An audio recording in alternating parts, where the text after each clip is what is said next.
Days passed, but Claire could not escape the letter's words. Each time she was near Lord Syonwood, she felt the weight of his gaze, the unspoken desire that lingered between them like a ghost. She knew now that every lingering look, every accidental touch, had been laden with meaning.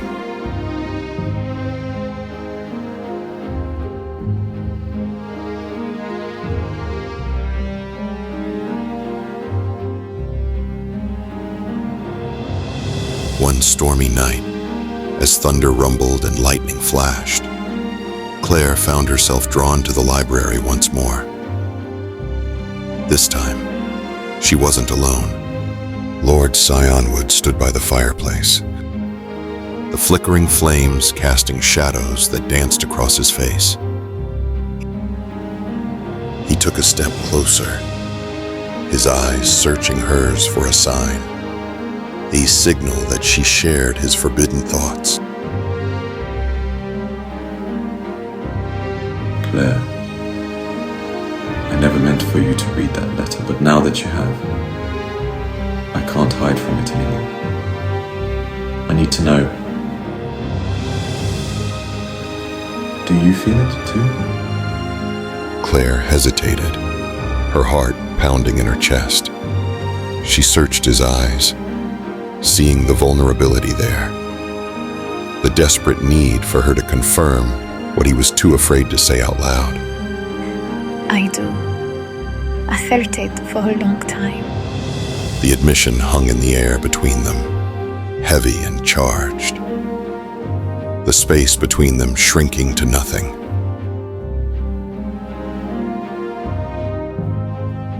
Then why are we fighting it? His voice filled with a mix of frustration and yearning.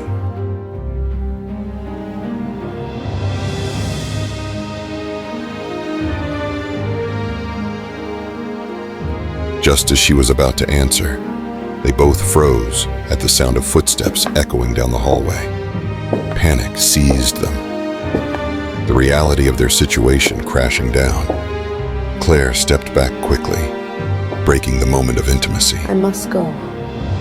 Before he could say another word, she slipped out of the library, leaving Lord Syonwood alone with his unfulfilled desires.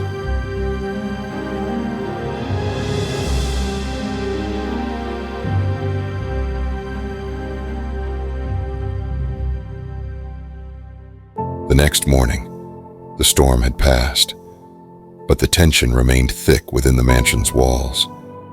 As the staff gathered at the front entrance, the sound of a carriage pulling up signaled the arrival of someone important. Claire's heart skipped a beat as she joined the others, her hands trembling slightly. Lady Syonwood stepped out, her presence commanding and serene. Claire curtsied along with the other staff, stealing a nervous glance at Lord Syonwood. His eyes briefly met hers, filled with a mixture of longing and dread. Lady Syonwood had returned, and the delicate balance within Syon Park was about to be tested. What would happen now that the lady of the house was back?